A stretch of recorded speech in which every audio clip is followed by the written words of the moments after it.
Le 26 novembre, nous pourrons assister à l'atterrissage d'InSight, la sonde de la NASA qui vise à étudier le cœur de Mars avec l'aide d'instruments dernière génération.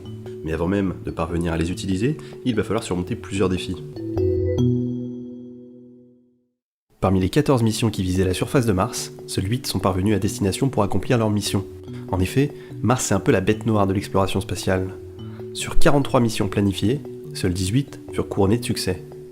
Ça donne des probabilités assez inquiétantes de l'ordre de 50% de chances de réussite. Mais la NASA ne s'en remet pas uniquement à la chance. En effet, après avoir effectué une vingtaine de missions vers Mars, l'agence américaine a acquis beaucoup d'expérience quant à la gestion de la réentrée atmosphérique et de l'atterrissage.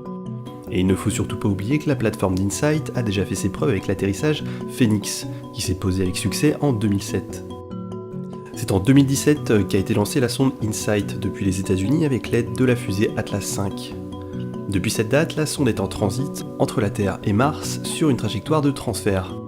Et à l'heure où je vous parle, la sonde est à quelques 600 000 km de Mars, soit un peu plus de 2 fois la distance Terre-Lune. Et les dernières corrections de trajectoire sont envoyées vers la sonde pour l'amener en direction de son site d'atterrissage. Réussir à prévoir une trajectoire sera très complexe, tellement complexe que la sonde vise une large ellipse de 130 km par 30.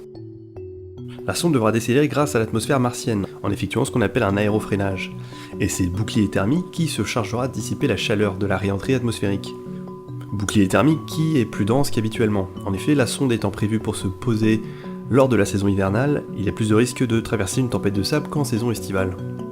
La densité de ce bouclier lui permettra potentiellement de survivre à un décapage en règle par une de ces tempêtes. C'est à approximativement 1500 km/h que le parachute se déploiera. Plus de 5 tonnes de pression seront exercées sur les suspentes du parachute à ce moment-là, et la vitesse descendra jusqu'à 200 km/h. Ensuite, le bouclier thermique se détachera, et la sonde sera exposée aux éléments. À 1200 mètres du sol, le lander se séparera de la coque et tombera en chute libre, jusqu'à ce que les moteurs s'allument. Un déplacement latéral sera effectué dès l'allumage, de manière à ce que la structure supérieure et le parachute ne retombent pas sur l'atterrisseur. Avec l'aide de ces instruments embarqués, la sonde déterminera ensuite sa position et sa zone d'atterrissage. Et à partir de là, il s'agira de supprimer la vitesse horizontale et verticale, de manière à se poser en douceur.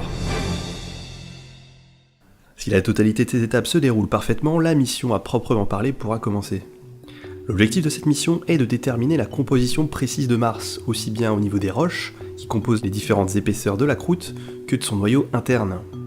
Mieux comprendre la façon dont cet ensemble se comporte nous permettra de mieux comprendre les mécanismes qui ont conduit Mars vers l'arrêt de son noyau, et ainsi établir des parallèles avec l'activité géologique de la Terre dans son passé, son présent et son futur. Un des outils principaux et qui permettra d'étudier tout ça sera SEIS, le sismomètre français développé par le CNES et ses partenaires. Il servira à déterminer la taille, la composition et l'état du noyau, déterminer l'épaisseur et la structure de la croûte, mesurer la force, la fréquence et la distribution géographique de l'activité sismique interne à la planète, ou encore de mesurer la fréquence des impacts de météorites à la surface de Mars.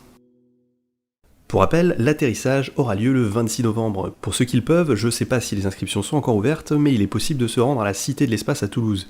Et si vous n'avez pas la possibilité de vous déplacer, vous pourrez le suivre en live depuis votre canapé via les canaux de la NASA, du CNES ou encore la chaîne de Stardust, qui couvrira l'événement en direct. Et je vous mettrai tous ces petits liens dans la description.